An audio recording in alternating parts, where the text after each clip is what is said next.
Hello and welcome to episode 22 of Two Guys, Zero Planners, brought to you by the fine folks over at Pen Chalet. If you want great stationery at good prices with free shipping on the orders over $50 in the US, head on over to penchalet.com. And every $10 of your purchase earns you an ink point towards a free bottle of ink. And you get 2-for-1 ink points on the 24th of every month. Also, if you click on that radio podcast link at the top of the page and enter in 2 guys, that's the number 2 guys, all one word, you get 10% off site-wide. So thank you to Pen Chalet for sponsoring Two Guys, Zero Planners.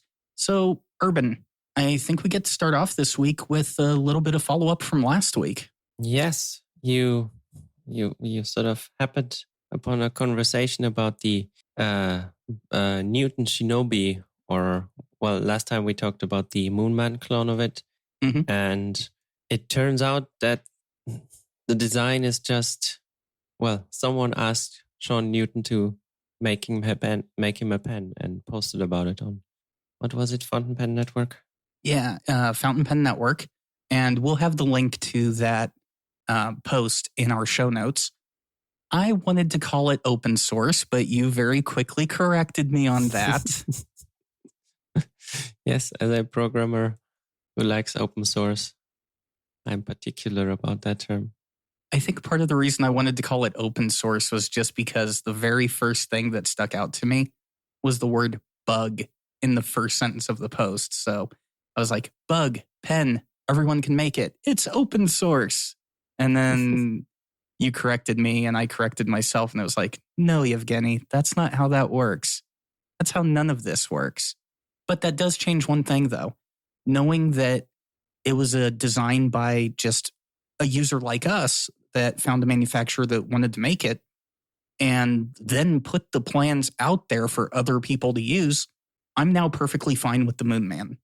Yeah, I don't know. I mean, if you look at the images there, the threads are different. Yeah, the threads may be different, but I mean, I think the overall intent is there. I mean, that's the question.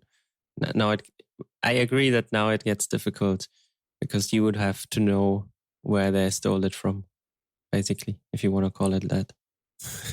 Well, that is true. I think the big thing that it comes down to, though, is, and I think this is where everyone on the Pen Addict Slack was kind of corrected, because it was a Pen Addict Slack user that kind of corrected all of our math on whether or not it was a clone or whether or not it was a forgery or, whatever the case may be. The sound of the post makes it sound like this pen was supposed to just be a design that anyone with the skill to make it could go ahead and make it, because the user themselves just wanted to scratch a particular itch that they had of having a fountain pen in their head made. Yeah, it's true. Because in this situation, my initial feeling was, darn you, Moonman, why did you take a good design and cheapen it by just outright stealing it? And if the design for this pen was meant to be out there in the world, then Moonman just did what any of us with a lathe could do if we had skill. I don't have skill, so I couldn't do it. Yeah, me neither. Yeah. I stand corrected. My strong feelings about that were slightly unjustified. And thank you to the user on the Pen Addict Slack for giving us all a little bit of a lesson in a rather interesting pen model and how it came to be.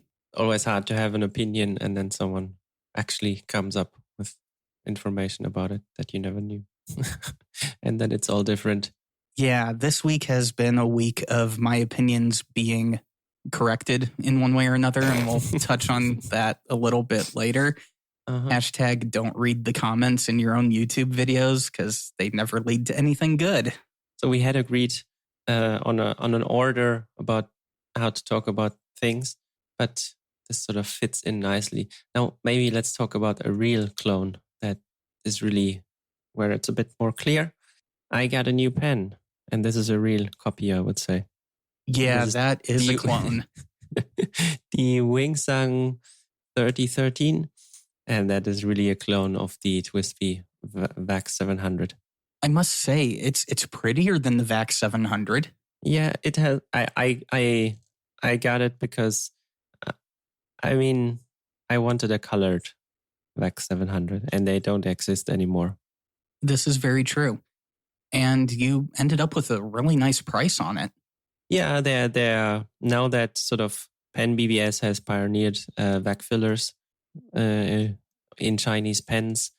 A lot are coming out with new ones, and this is like $8, $9, something like that. The nib is a bit small. That's a bit weird, but other than that, it's a good pen. Now, when you're saying small, I mean, you're talking from tip to collar. It's kind of small, like the overall length of it. Yeah, it's just a pilot steel size nib. So what you have on a Metro or one of those pens. Okay, that's tiny. Yeah, compared to a number 6 nib that's on a VAC 700. Okay, that just wrote that pen off for me. I don't like super small nibs. Yeah, I mean, it of course would be better if it, I don't know, the next one Moonman will have to make and put in one of their number 6 nibs. So here's the big question. How do you feel about this one? Because, I mean, this is taking TWSBI. Yeah, I'm okay because I wanted one in a colored version. And there's none at this point from TWSBI. Okay. That is sort of my excuse. Plus, yeah, I mean, it's a nice pen for the price, but it is also a bit flimsy. And eventually I'll probably get a VAC 700 anyway. I've been debating picking up a VAC 700, but currently in my shopping cart over at Pen Chalet is a broad 823 and a couple Rhodian notebooks because I finally went through all of my dot pad notebooks and some ink. So, yeah, I'm getting ready to be dropping a little bit more money than I was expecting. Yeah, the 823, everyone or most people really like it. At some point, I will have to try that as well. Well, here's my question. If you were going to get it, would you get it in smoke or amber? Smoke. So preferably clear, but that's hard to get, I believe. And then I'd rather get the smoke one than, and I'm not too big a fan of this brownish color. I think you may have just helped sway me. I was actually thinking about it and I couldn't decide between the black and the amber. And yeah, I like the look of the smoke. I really do, but the amber looks traditional. But what do I care about tradition? I mean, aren't they both a bit traditional and boring looking anyway? I mean, I'm getting ready to spend about $250 on a boring pen, man. Quit calling it boring, because then I'll choose something else, like a sailor. Yeah, I just inked up my. Yeah, we have a question about it for another episode, but yeah, I inked up my sailor that I got as a present. It's also a nice pen, but yeah, I mean, I don't know where I wanted to go with that. I forgot. I mean, if the 823 starts feeling too boring, then I may end up getting like the charcoal gray sailor that's got the transparent cap on it. Yeah. The new one that they came out with. Inching you towards non-boring pens, one tiny step at a time. You've seen my tiny collection, man. None of those pens are, well, never mind. The Nikaya is pretty boring, but it's a Nikaya. It's It's about the experience and knowing that you were crazy enough to buy one. So you're saying you need one boring pen in the collection?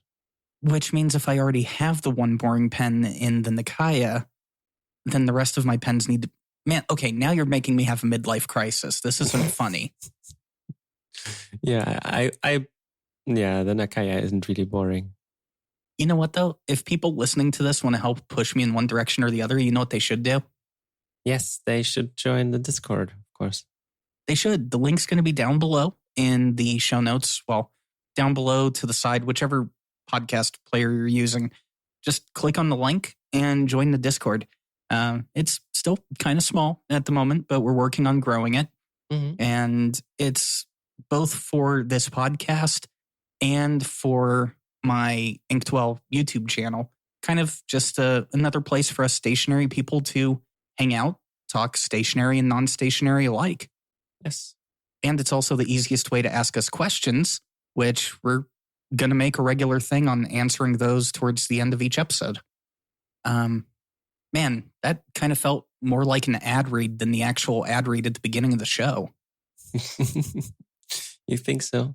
Yeah, kind of. But seriously, join the discussion. That way you can ask us questions and hear your question and our kind of crazy answers on the show. Yeah. I think we're going to go ahead and do the next two slightly out of order. Mm-hmm. So, yes. Rule number 1, don't read the YouTube comments. Rule number 2, if you read the YouTube comments, don't respond to the YouTube comments. Uh-huh. Yeah. Case in point, I did a video on a 3 Oysters Inc. How's it called? Well, it depends. 1, it depends on which region of South Korea you're from or which area of Southeast Asia you're from and who actually instructed you on how to say the word. So in my case, my South Korean art instructor and one of my foreign exchange students who helped me kind of learn about that art form when they were staying with us and I was going through that period in college, told me that it was pronounced Hanxiong with more of an H sound. Well, turns out some people really more prefer saying Danxiong or even a harder D, which would just be even crazier for me. But I made the mistake of responding. I wasn't mean about my response, but still. Yeah. I mean, it was, looking at it, it's surprisingly civilized for YouTube anyway. I thought you were getting ready to say it was rather civilized for me. I mean, it's your channel. I mean, it is. Maybe you would do it somewhere else, but on your own channel, maybe not, right? Yeah, you're lucky you didn't grow up with me. But no, I mean, it was a valid point, depending on dialect, depending on region. And when I did the video, did I ask the makers of the ink? No, I didn't. I asked 2 people that had more to do with the actual art style. And that's what I based it off of. I based a fountain pen ink off of an art style instead of a fountain pen ink off of what do end users actually call the fountain pen ink. Mm-hmm. And I'm going to continue to call it Hanxiong because that's how I see it. I see it as a representation of art, and other people are going to see it as Danxiong. And hopefully they get the xiong part right, because if you don't, then it's kind of weird and it can change the meaning entirely. But still. Okay, yeah. I will say one thing. The commenter did at least give me credit for getting that part right. He did, yeah, that's true. Yeah. Yes. Just because I mispronounce a few inks every now and then doesn't mean I'm going to get it wrong all the time. Mm-hmm. Yeah, I got to quit doing that. That makes me feel so horrible. Yeah. Yeah. And then you reviewed some papier plume inks, and those are probably easier to pronounce. Now, papier plume, I can actually pronounce that. Yeah. Do you pronounce, how do you pronounce that even? Because I would pronounce it very French. Well, I just go with papier plume. I just go straight for it and don't try to put any accents on it. I don't try to flourish at the end of it or do the typical French syllable drop off at the end of the words. But yeah, I reviewed the 2 2019 Chicago Pen Show inks, so Lake Michigan Winter and Bad Leroy Brown. Let me pull out my review sample of those 2 really quick. So I watched the video, but I don't. Yeah. The turquoise. That looks nice. Yeah. Yeah. So first things first, if you haven't seen the video, definitely go check that out. Looking back at it, looking at the review sample that I've got here in my notebook, the brown is boring but effective, and that turquoise is beautiful. I did a follow-up video to the turquoise, actually. So I did do a head-to-head because in the 2019 Pen Show Inc. video, I mentioned that Lake Michigan Winter looks a lot like Morning Mist from Robert Oster. Mm-hmm. Yeah. Since I opened my mouth and made the comment, I figured I might as well go ahead and record a video to see whether or not I was right. And are they close enough? Yes and no. They're pretty close, but there are some very stark differences. Mhm. And I think it definitely comes through in the video quite well. Yeah. I mean, just going by a swab is always difficult because it looks so different in writing than oftentimes. It really does. And the water test on that video coming up is very telling. Needless to say, I'm sad that Lake Michigan Winter is a Pen Show exclusive ink. Yeah. But are you really going to use up a whole bottle of ink? I mean, That one? Yes. that one? Okay. I've already paired it with my Newton Townsend, and it's probably going to stay in that pen. I might actually accidentally finish a bottle this year as well. I hadn't planned to, but it seems like. Accidentally finish a bottle? How does one accidentally finish a bottle? Well, accidentally in not saying, hey, I'm going to use this bottle and finish it this year as in this empty ink bottle challenge. It's just an ink that I happen to use often these days. And then I realized it's hard to fill by now from the bottle. There is that. There is definitely that. I will say, though, we're talking a lot about pens, and yet you said something earlier this week that kind of had me wondering, are you really a pen person, or are you going over to the pencil side of the force? Yeah, there were two days in those 2 weeks that I actually used a pencil for taking notes and not even for journaling. Yeah, I mean, I have a cup full with pencils on my desk, and sometimes I think, yeah, maybe I should use those again. They're pretty fun. So I used a Blackwing and then a really soft Japanese pencil that is apparently made for kids to learn to write in Japan. And yeah, I don't know. Maybe at some point I will try and see what happens when I only use pencils for a week or two. I don't know, but not now. I think the last time I used a pencil was at an older bowling alley here in Oklahoma that still hadn't put up electronic scoreboards. Mhm. And that was like 2.5 years ago. Yeah. It was a very surreal experience. Okay. I mean, pencils, that's just another rabbit hole, right? There's also so much out there. Maybe, is there a lot out there? I honestly don't know. Yes, there really is. See, that's one of those things. I never submerged myself in the pencil world. And there's still so much about the pen world that I haven't discovered yet that I'm almost afraid that if I was to go into the pencil world, that my dogs would never see me again because I would be constantly gone in either a world of pencils or pens. Yeah, but I mean, you probably you probably also have a problem because they're so thin, right? I think we there talked is about that. it at some point. I think we did, yeah. The grip section being so thin on them, unless I've got like one of those rubber grippy things that some people put on Bic pens. Mm-hmm. It just, I don't know, I can't get a good grip on them. I like very wide pens, and I wish pencils were the same way. Yeah. But in the end, I'm more into colors anyway and inks. So sometimes I use pencils, but it's more about the inks for me than the pens anyway. Well, at least with a colored pencil, though, you don't have to worry about getting nib crud. Yeah, I mean, colored pencils, not really. I was talking about fountain penning. That's. I mean, you would have to really press hard with colored pencils. That's not fun. It was a horrible joke. I'm sorry. I'll show myself out. It was so bad that I didn't even get it. Those are the worst, and I'm guilty of it.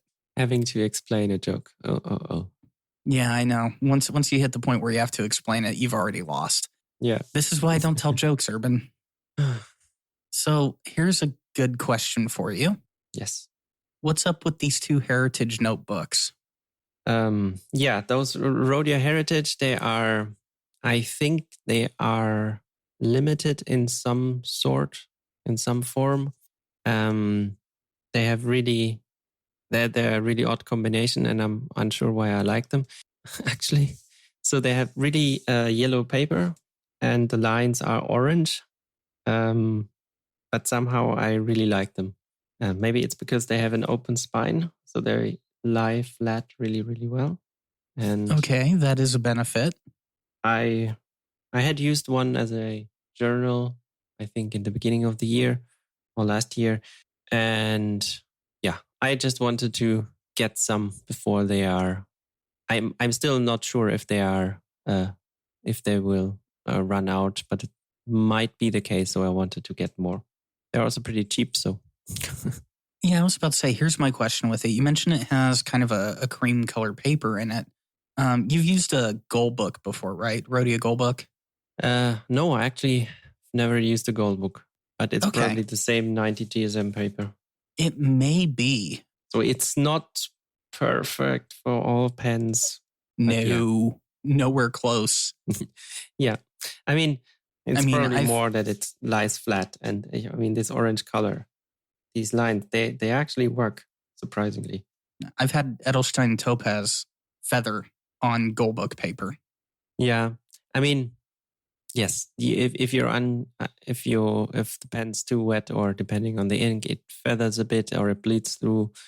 And really light inks also don't look so good on it. But somehow I still really like it. I mean, when I was using fine and extra fine nibs for everything, like a year and a half ago, the gold book was a great notebook with great paper for me. Mm. And no, the second I was persuaded to start using broad nibs, it was all over. That paper became unusable for me. Yeah. I mean, I totally understand. It's not Tomoe River, let's say that. Yeah, thank you, Phil, for getting me hooked on Tomoe River. I may have to try it at some point just to see what it's like. Maybe do a video about the heritage notebooks just to say I at least tried the paper. Yeah. I mean, I don't know. It's probably the same paper. So I'm not sure if it's worth it. You know, I found out an interesting fact. I ran out of coffee filters. Okay. And I had a gold book lying around that I've been using the pages for test paper. Okay. Rhodia gold book paper makes a good coffee filter. Just putting that out there. So for emergencies. For emergencies, yes. If you have a Rhodia gold book, you always have coffee filters. Have you tried it with Tomoe River? No, I'm not going to waste good paper on coffee. And then you can stir it with your pen. You're never going to let me live that down, are you? No. I'm just waiting for the day that I forget I have a $750 pen in my hand and start nibbling on the end of it. The day I do, that's going to be a horrible day. Yeah. So before we get into the listener questions, you've got one more bullet point here on our notes. Yes, let me explain that. So we at work use a service from the US, and they had a customer survey, and it was really extensive. So they gave everyone who finished it a $25 Amazon gift certificate. But as they're a US company, it only works on Amazon.com. So I now need to find stuff that I can buy on Amazon.com, and then that can also ship to me. I highly doubt you're going to get Prime shipping on that, but that should be interesting. No, it's more about stuff that is actually coming from China or Japan, and they don't care where they ship it. Fair enough. So the first thing I looked at were the Midori cotton notebooks, and I thought, oh, someone is still selling them in A5, and I bought 2 of those. But then I got a refund because they apparently also ran out. And now I'm unsure. See, my thought would have been if the person taking the survey is geographically located in another Amazon market, wouldn't they make a gift card in the equivalent for that Amazon market? I don't know. It's a US company. They generally don't think that far, in my experience. If Amazon is determined to take over the world, and I think that they are, then it would make more sense to try to make it easier to take other countries' money away from them and put it in their own pocket. Yeah, I don't know. It is weird. And once the money is in your account, you also can't transfer it to another account anymore. I guess that's some kind of fraud related things. But yeah. Come on, Amazon, you're making it harder to buy stationery. Quit it. Yeah. So let's go ahead and get to some listener questions. And this week, both of them do come from the Inktwell /2GOP Discord. Yes. And thanks for the questions. Yes, definitely. Thank you for the questions. The first one comes from Opus 1971, who asked, "Thank you for the update on the Andrellium inks. Have you tried or reviewed any inks from Troublemaker? I've been seeing them pop up around the internet recently." And the short answer is no, I haven't tried them. But yes, I do plan on spending money on them very shortly. Yeah. Anna and Danielle from FPC, they've both ordered some of the inks already. So Anna, I think, already has them. Yeah, I mean, the cool inks that probably everyone is raving about now are those 4 new colors that are, I guess, the new trend with fountain pen inks are inks that have shade in multiple colors. So they have 4 of those. They're a bit like some of the Sailor Ink Studio inks. See, I see those 4 inks. I like Abalone. I like Petrichor. But my personal favorite Troublemaker that I'm definitely going to have to try is Copper Patina. Gold sheen. I don't know. I like that combination. I've not seen a gold sheen done with that ink combination, with that type of shading and shimmer. Okay. The big thing is, I don't know. I'm intrigued to see which ink flow is best. I mean, they say wet is standard Troublemaker, but I don't know how I want to do that if I want to actually test which flow rate works better or what the case may be. Oh, So wow, that looks crazy. So your scientific mind tells you to buy all 4 versions of an ink. Yes, that part of my mind says buy all 4 flows, do a very in-depth review with them. The part of me that just likes the color and wants the color says you're already using broad nibs, so just get the flow that you think is going to work best and go with that. Yeah.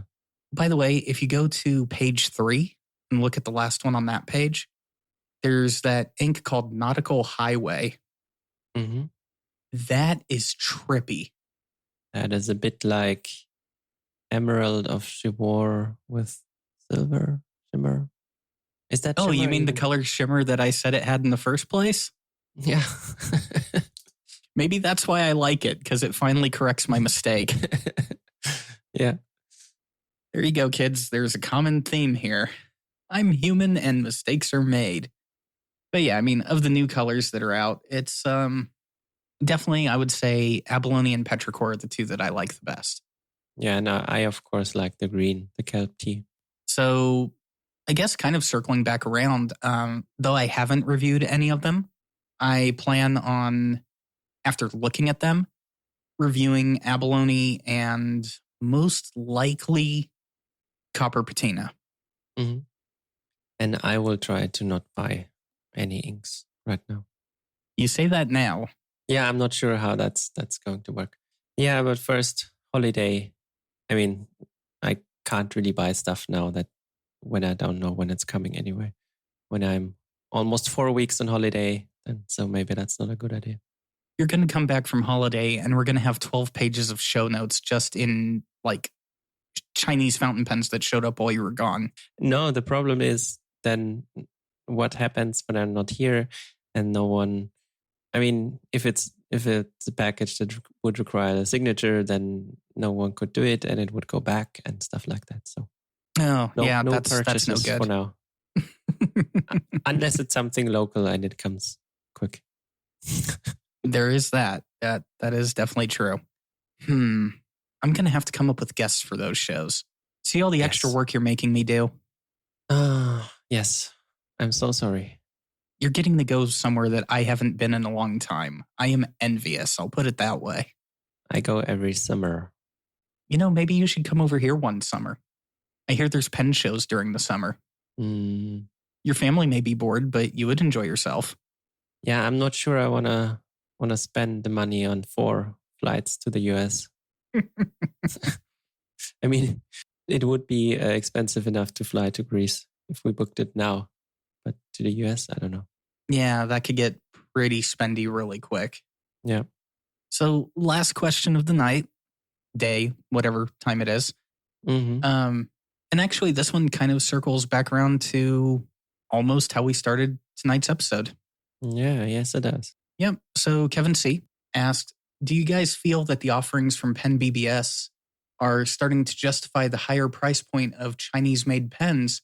Also, is there a stigma that if we are buying a pen from China, that it should not be as expensive? Yes, to both is the short answer, I would say. Yeah. The short answer is yes, with like 4 exclamation points. So there certainly is a stigma that Chinese pens should be cheap and that they're not always really well made. Case in point is that Wing Sung we talked about earlier, which is kind of cheap and not that well made for an $8 pen. But I mean, it's sort of what do you expect? Right. But I haven't been into fountain pens that long, and I basically bought Chinese pens for all that time. You can really tell that it is changing and then that there are higher quality offerings out there. And naturally, they have to be more expensive because I guess there's more time and maybe better materials to make those. And I really think Pen BBS is one of the brands that are producing the one of the best Chinese pens these days. Yeah. Moonman is also sometimes they make really good pens like the C1, and sometimes they just have some crap cheap pens in there as well. But yeah, I mean it is certainly changing, and I think there are higher quality pens coming out, and I'm pretty sure there's a lot of Chinese pens we don't even know about that are also pretty cool. And exactly. Hopefully at some point see. Well, there's kind of an interesting thing. I mean, when I use a Chinese pen and then I turn right around and I use the quote unquote clone counterpart, like a Wing Sung versus a Parker, it reminds me, me being a redneck from the American South here, it reminds me of the difference between the AK platform of weapons and the AR platform of weapons. So you can take an AK, you can toss it in mud, you can bury it for a year, you can come back. It's still going to write, but it's going to feel cheap because tens of millions of those things were made. They were made fast. They were made with really loose tolerance, so they could take what you put in it and use it. Whereas the American counterparts, the tolerances are a lot tighter and the product feels sturdy in your hand when you have it. And you can tell the difference between manufacturers a lot of times based on that feel. And pens are no different. I pick up a Parker. I have a pen that feels sturdy in my hand. It doesn't have any shake. It doesn't have any rattle. It feels like a well-built writing utensil. I pick up a Wing Sung, and there's times where I feel like the thing's going to shake apart in my hand. Yeah. Did I really just compare rifles to fountain pens? Yeah, how very American of you.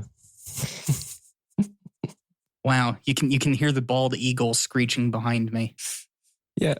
With the Star Spangled Banner playing and the little silhouette of an American flag waving in the wind behind me. Yeah. But I mean, that's kind of how it feels to me. And the prices do kind of match that.